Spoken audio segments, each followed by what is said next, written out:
Emily, and this is my channel, Your Second Bloom, and it's for anyone who thinks that they might be wilting or, not getting anywhere, kind of in a slump, and I'm here to tell you that you can definitely bloom again, and it doesn't matter what age you are. You do not have to be young. I'm in my 50s. So anyway, I've always been a creative person, and then life just took over. I let all of those things go, and during lockdown I started to bring them back, and that's what I wanted to say. It kind of happened organically. So how I started blooming again in my 50s, it started organically when one was sitting in lockdown.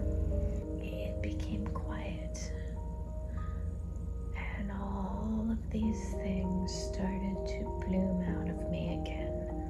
And it was that was the beginning. I started, even after I got back into watercolors, art, music, I had moments where I was slipping.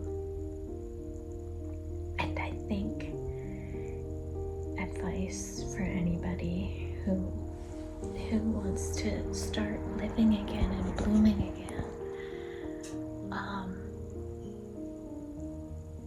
it's not just gonna happen magically.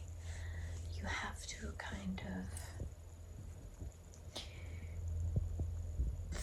find it. That's kind of when I started watching people on YouTube, because there are so many people out there like you, like me, and you need to get inspiration. And it began, I started watching art and music, and I was learning how to play guitar, but as you're watching these tutorials, you're also seeing people and their snippets in their lives. I started to really listen to them, and then they tell about their lives, and then from there, and I'm like, wow. And I gravitated towards women my age, pretty much. I don't know what that means. There's something on my phone.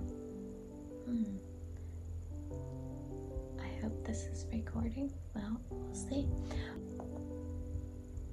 I don't know.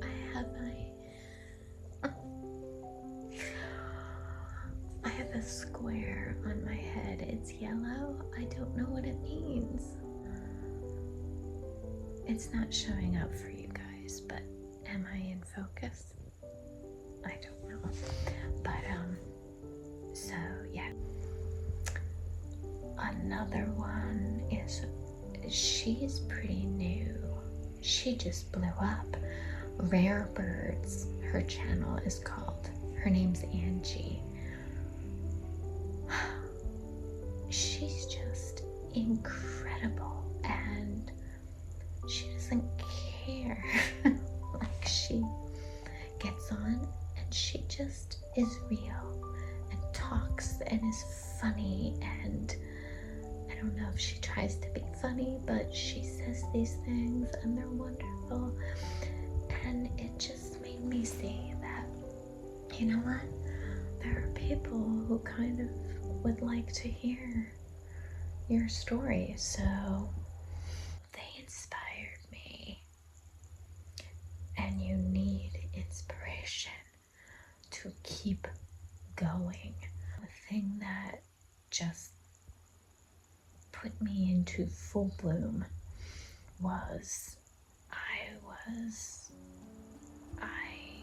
had to come out of my comfort zone and do something for my youngest son. I moved with him so that he could finish his high school in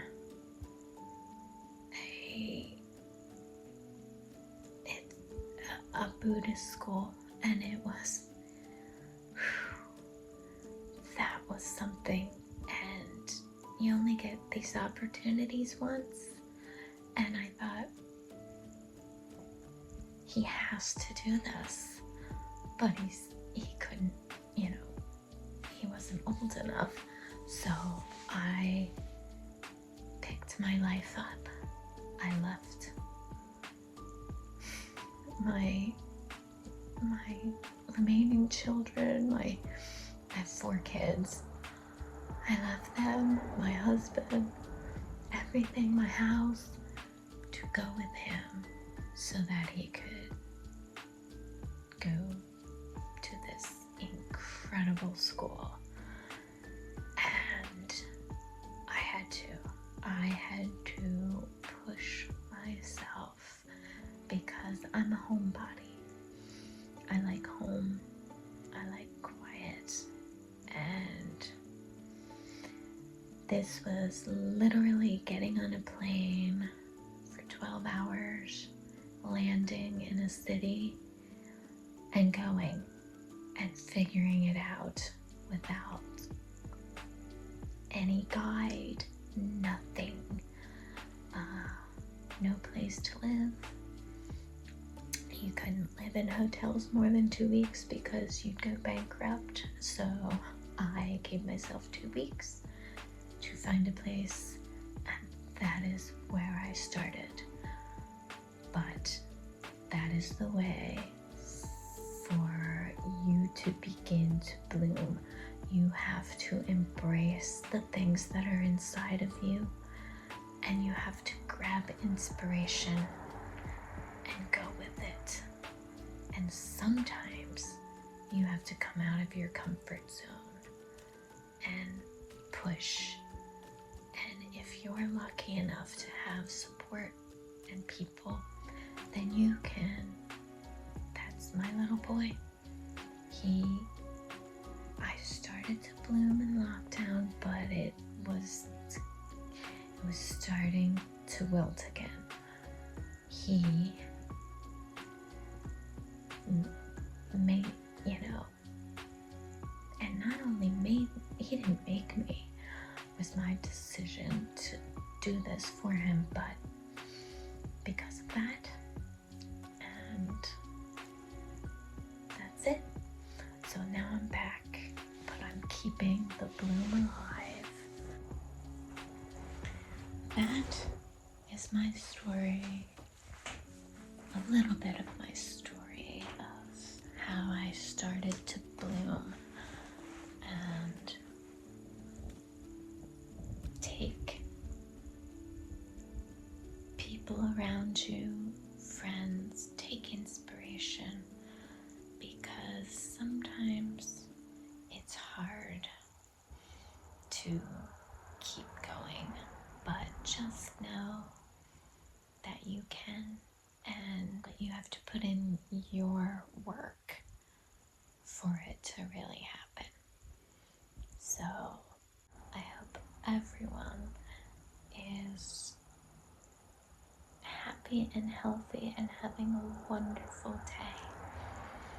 I will talk to you in the next one.